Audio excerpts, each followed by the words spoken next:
Hello again, everyone. Welcome to another edition of Odyssey House Journals, one of the most watched podcasts, an honest and frank and raw sometimes look at the issues of recovery and addiction. I'm Randall Carlisle. My co-host is Rachel Santizo. How are you? I'm doing great, Randall. Thanks for asking. Yeah, we as we were setting up for this, I froze up and you froze up on my screen. So hopefully we won't go through any of that while we're doing this podcast. But that's technology. Oh, and one other thing we should point out: you're not wearing a mask, and I'm not wearing a mask because so far I don't think they've determined you can spread COVID through the internet or on a podcast, have they? Not yet. Not yet. I'm waiting, patiently waiting, but as of today, they have not yet. Okay. We'd like to start out with a little news story, and this will fit in very well with our guest.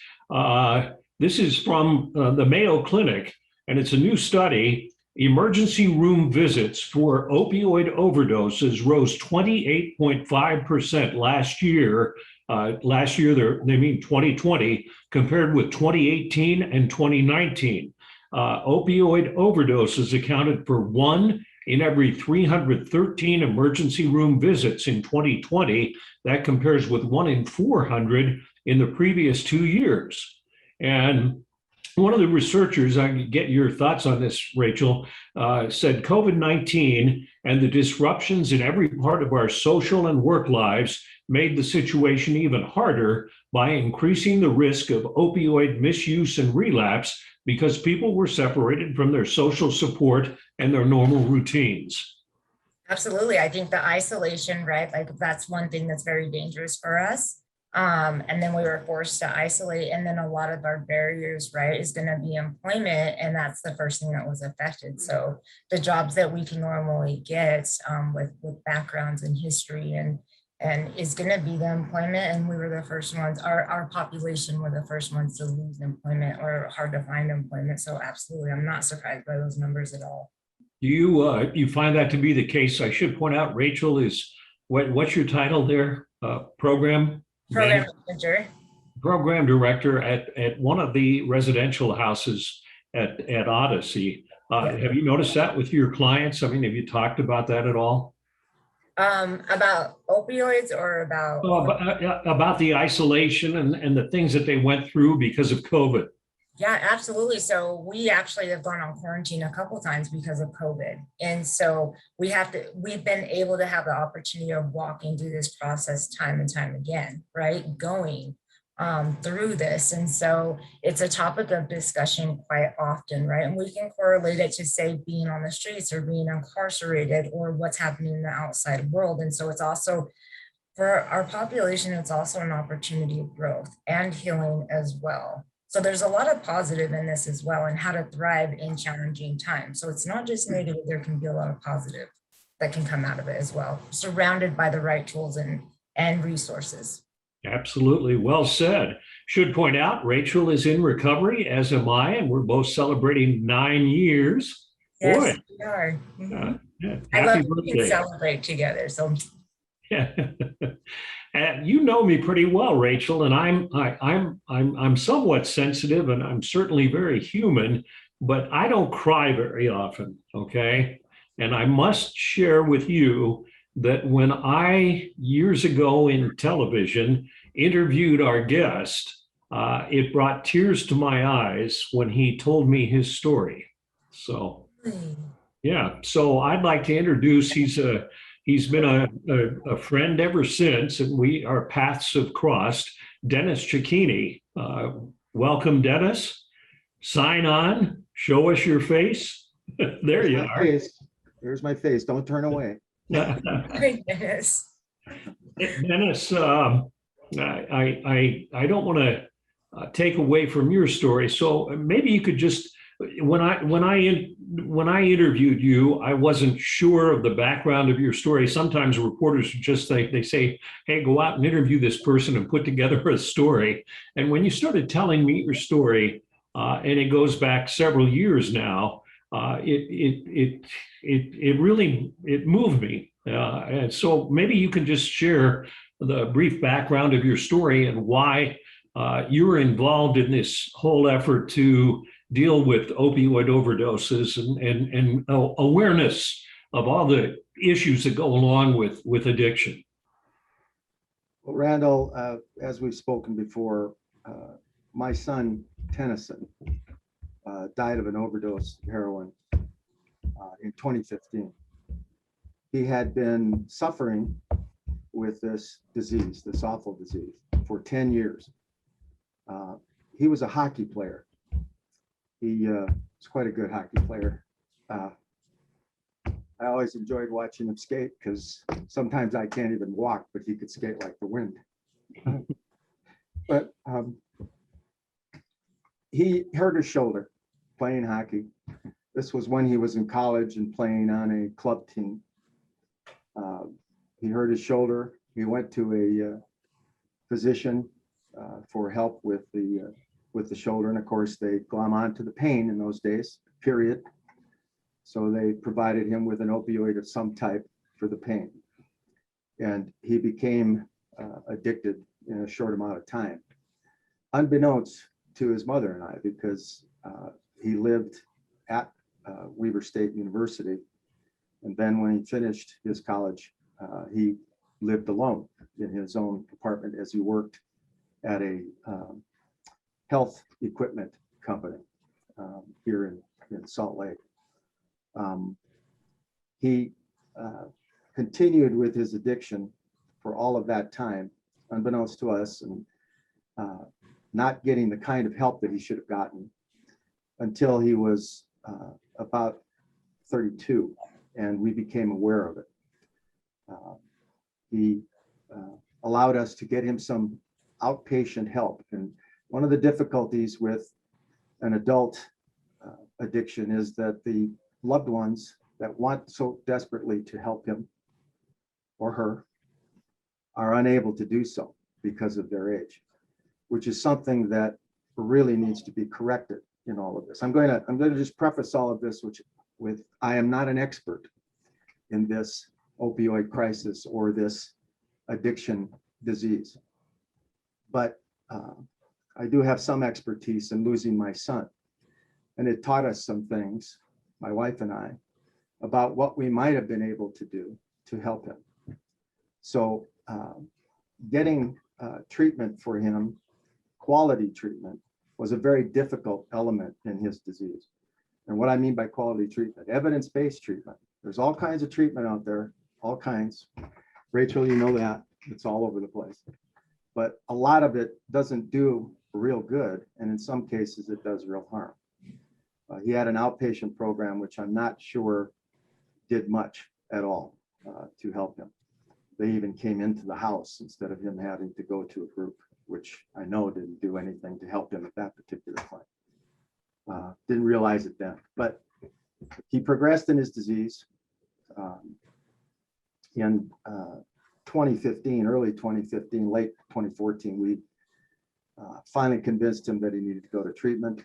He did go to one treatment center, which was terrible, again, because we had no idea how to select a treatment center that would coincide with his specific needs. Everybody's different. Everybody has to be treated differently in terms of how they will respond to treatment. So that place had more drugs in it than any other place, than on the street, actually. So we got him out of there and put him into another residential care treatment facility, which he progressed pretty well through. It was at that facility that we found out that as a 5 or 6 year old, he had been molested as a child by one of our babysitters. And he had carried that for his entire life without getting assistance with it, without us even being able to recognize that he was going through trauma. Again, I will regret that for the rest of my life, which is an important element in all of this, recognizing our children's trauma. Anyway, he went through the treatment program. He graduated from the treatment program, basically, if you want to call it a graduation. They did not provide him with any sort of recovery program or plan coming out. My wife and I were too ignorant of this disease and what happens with it to understand that he should have had one. They did not give him any naloxone, any Narcan whatsoever. In fact, they never talked to us. We went there every 3 weeks to go through classes with him to discuss this. And the bottom line is that we never did get any discussion about naloxone. You didn't even know what it was at the time, did you? No, I did not. I didn't find out what naloxone was or even the name until after he died. And I'll tell you a story about that, which was kind of heart-wrenching. But in 2014, the legislature had approved it for use with a doctor's prescription. But treatment centers, I don't know whether they didn't know about it, at least this one and the one before, they never talked about it. They never gave it to us. He came home and we had him stay with us so that we could help him and watch him. In 4 days, he overdosed on our bathroom floor and died in front of us, unable to revive him because we didn't have naloxone. In fact, the police who were the first to arrive from the 911 call didn't have it either in those days. That was May of 2015. So the only reason that I ever found out about naloxone was when he died. My wife and I sat down after the initial shock, obviously, of a few days and weeks, to try to determine how in the world we lost our firstborn son. Why two smart people couldn't help him with this disease. One of the things that we came up with was that we needed to have some status with the government, with courts, to be able to get our son into treatment. It was a horrendous thing to try to get him into treatment. I actually followed somebody's advice to kick him out of the house, which was the worst thing I ever did in my life. And it turned out to be not the best thing for him either. But we needed, first of all, we thought to get a status in court that would allow us to help an adult child through these kinds of issues. So we were working on the Essential Treatment and Recovery Act that was passed in 2017 by the legislature, which allows a parent or a loved one of any type, uncle, cousin, wife, anybody, to petition the court to provide treatment and get that person into treatment for a person who is suffering from any kind of addiction. That in working on that, we had been contacting, I had several legislators. One of them was Carol Spackman Moss. And I asked her to help us and get on board with that kind of an issue. And I told her this story about how Tennyson died. And Randall, you talked about, you cried. She was sobbing uncontrollably. And she just said to me, "Oh, Dennis, I can't tell you how sorry I am because naloxone was available to your son.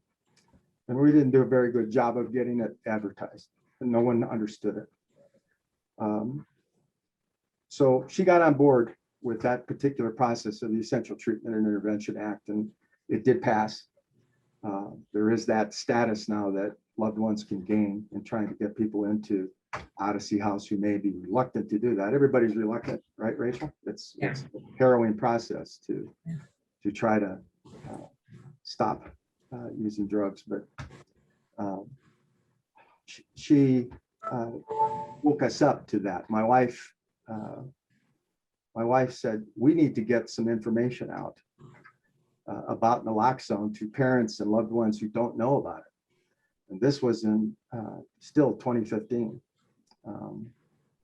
So I was working with the Substance Use and Mental Health Advisory Council at the time. I got involved with them. And the director, Mary Lou Emerson, indicated when I told her that what we wanted to do, my wife said, "Let's get to Reagan Science. Let's get billboards up. Let's get them up to talk about naloxone and what it can do to save lives." And that was the impetus of the Naloxone Saves campaign. I just wish it had happened earlier, but the Substance Use and Mental Health Advisory Council provided a $100,000 grant to pay for these boards initially. Reagan kicked in money to get them all over so everyone could see them. And they're still putting them up, by the way, to their Right. Nobody's paying them for that. They're still doing it all over the valley. But Jennifer Plum, you know, we got to meet her too, and that's where the idea came that we should be getting people the information about Utah naloxone and how to carry this life-saving drug to help people. So those kinds of things occurred after Tennyson's death because of his death. And one of the things I always say is that I kind of hope that his death would save others. I think it has to some extent. So that's pretty much the story of how Tennyson died and how I came to be involved in all of this. I used to be in another life an architect and CEO of a large architectural firm, but that was another life. That can you see why his story brought tears to my eyes when I interviewed him? Yeah, I'm trying to hold back tears, and I also have this heart full of my heart is full of so much love and compassion, and also so much.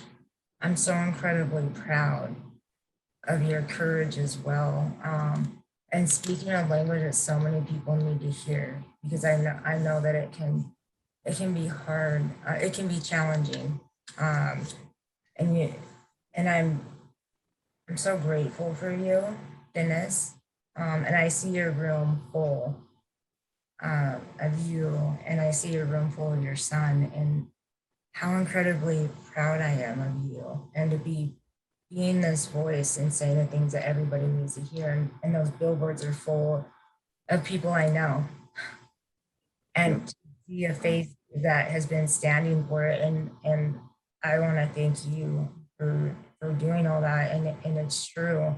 And the more that we educate, and I've been in similar situations where I've used it myself on people, and when I've had, calling 911 and they show up, and then I'm looked at for using it. And so I want to thank you. I want to sincerely thank you for being that voice and saying the things that everybody needs to hear. Everybody needs to hear. I appreciate that, Rachel. It's just no thanks necessary. It just has to be done. It's got to be got to save lives.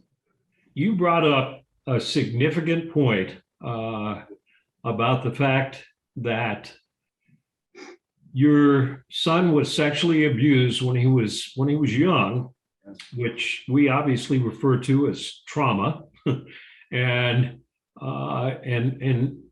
all of our we at Odyssey and a lot of places, a lot of treatment centers now look at the issue as much more than just addiction.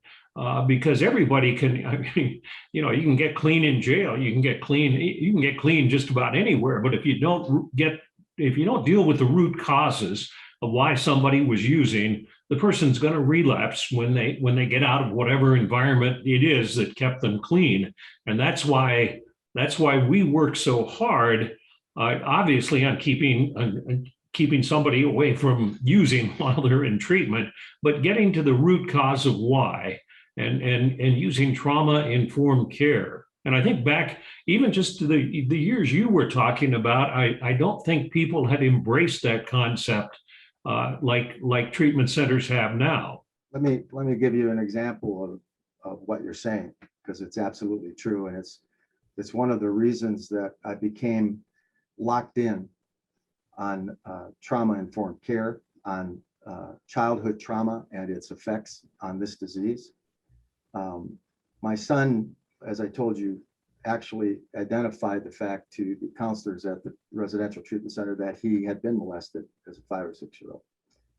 And he allowed them to tell us, otherwise we wouldn't have known, because he was an adult, of course. So there's another problem. But the thing that bothered me most about that, especially after the fact, is that in his release from the facility, We were not referred to psychiatric care for that trauma.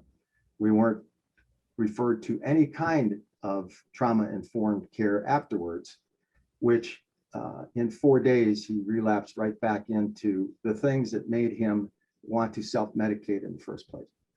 And that's pretty much, I think, the impetus for why that treatment failed. It was 12-step treatment, and I have a, not being an expert, I will just say I don't think it works very well, because it requires you to give yourself up to a higher power, whatever that power is. They don't say God anymore, but they say higher power. And I think our children are too self-reliant. Maybe that was our fault as baby boomers. We made them way too self-reliant, and bottom line is they ain't doing that. He never did that. But his trauma, when I talk about substance use disorder, the things I talk about are the 3 steps in trying to get rid of this disease, to eradicate it. And that's prevention, treatment, and recovery.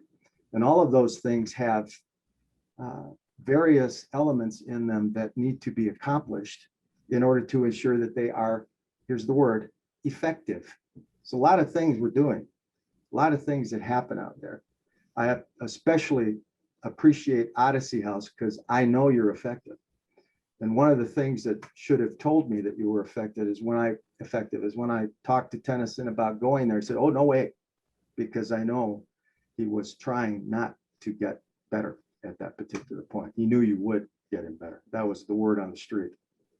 So the thing with trauma is that part of prevention, I think, has to be public awareness of how to identify, number one, trauma in your children. We're talking about children at 5 or 6, 10 or 11, high school, whenever it happens, how to identify childhood trauma and being able to talk about it with your child and then understand where to go for help. We still don't have an understanding of where to go for help for people like my wife and I, who had no knowledge about this disease or how to help our children with it.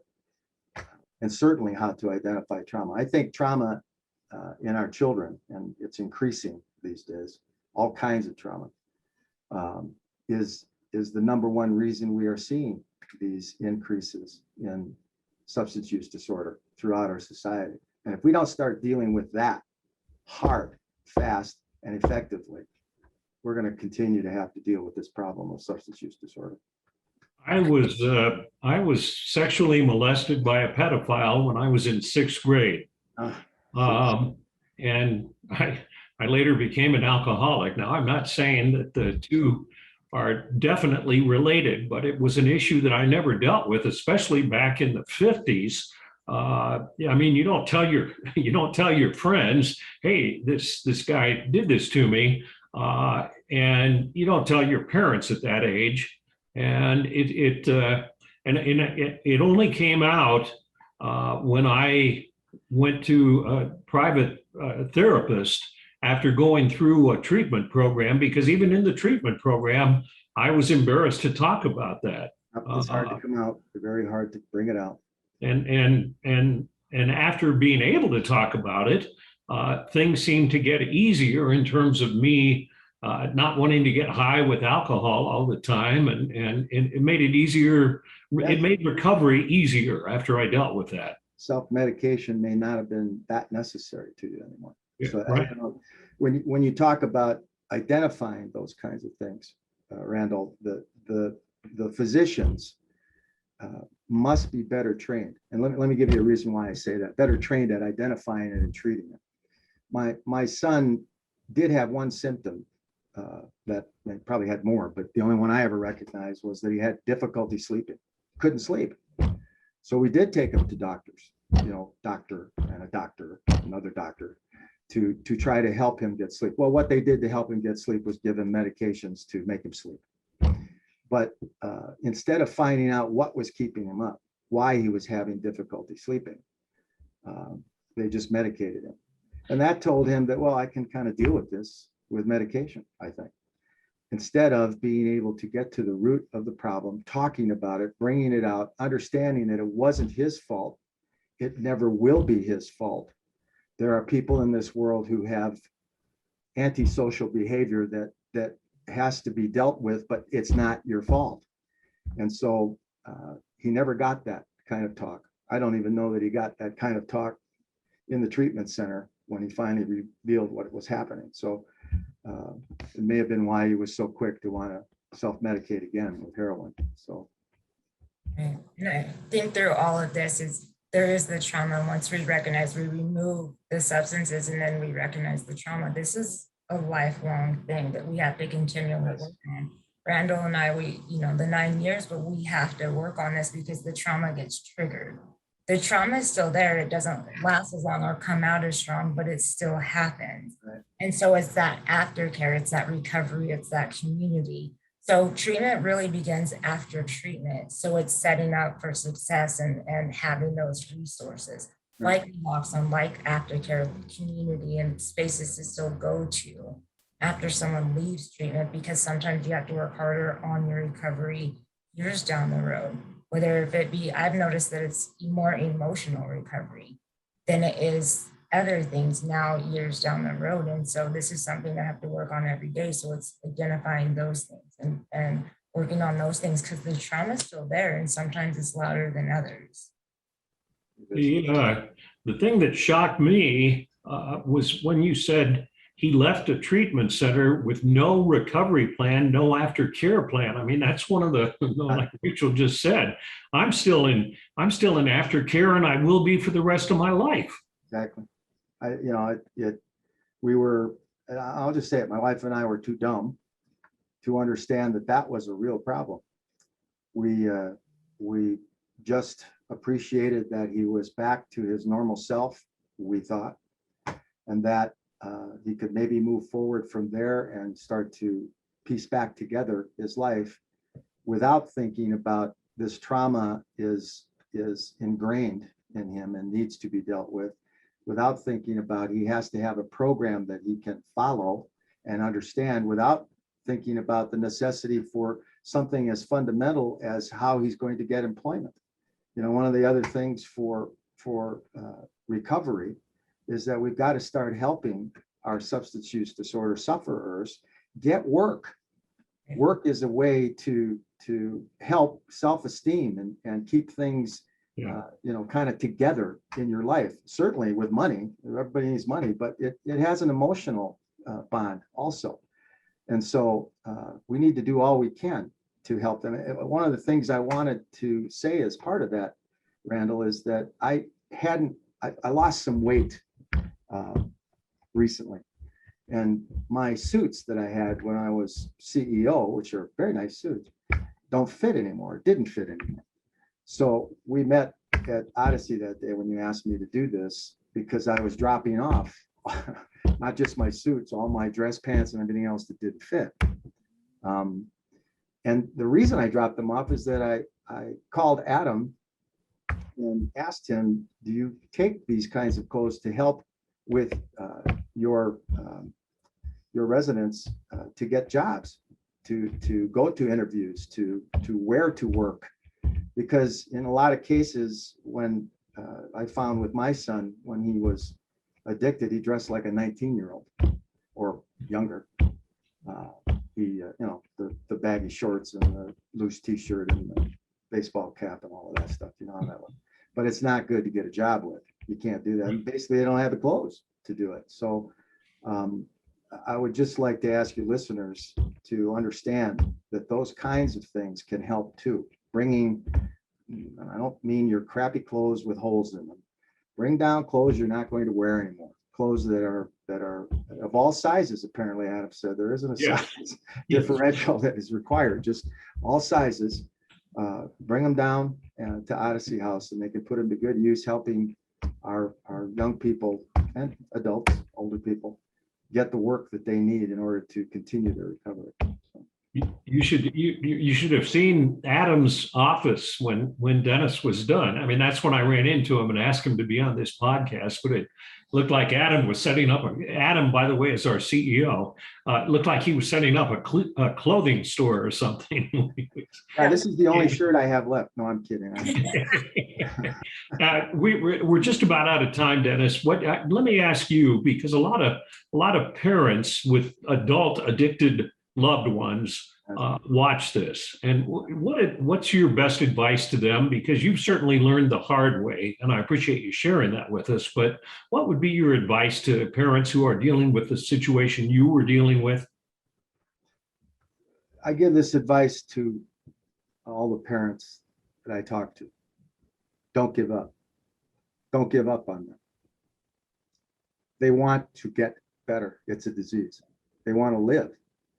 Don't give up on it. It's going to be hard because your beautiful baby boy or beautiful baby girl are no longer acting like they used to act. The drug is acting for them. And so it's hard sometimes to want to not give up, but don't give up.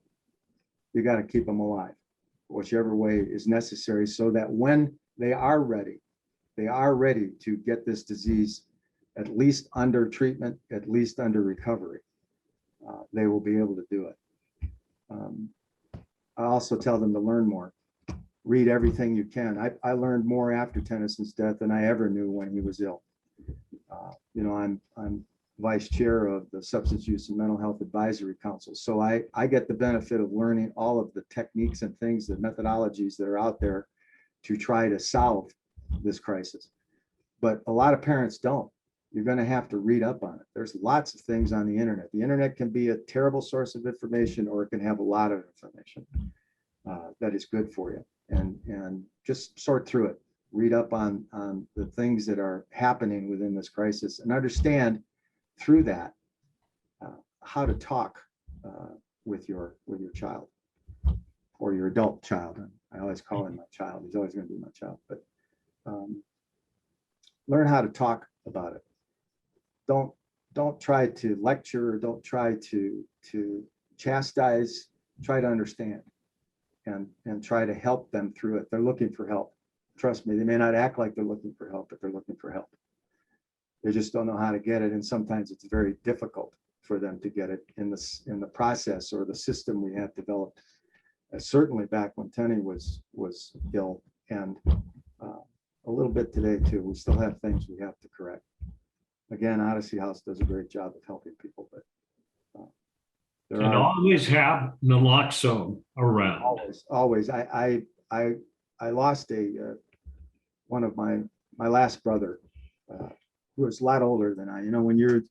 When you're the youngest in the family by 8 years, my twin sister and myself, you're somewhat regulated to watching everyone else pass. And so my last brother died, and I had to go back to Wisconsin for his memorial, and I took several aerosols of naloxone right with me in my pockets. I got funny looks when I dropped it into the basket, but who cares? That's too bad, too sad. The thing is, carry it with you. You never know when you might need that, and when the person who is suffering needs it and will stay alive to try again another day to stay alive. So, Dennis, you have been wonderful. I appreciate you. Rachel, final thoughts? Yeah, Dennis, thank you for being so courageous to be on here. This has been such a great show, and I appreciate you sharing your story and continuing to share your story. Thank you from everyone in Salt Lake and beyond Utah that needed to hear this and continue to hear this. So thank you. And thank you for donating clothes. Like, I actually donated clothes this morning too.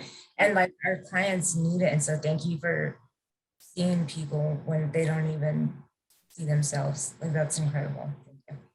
My observation, Dennis, is that you and your wife could have just sort of sunken into oblivion and despair because of what you went through, but instead you took the bull by the horns and worked to improve the system. And that's why we're so thankful to have you around and all you've done. So thank you very much.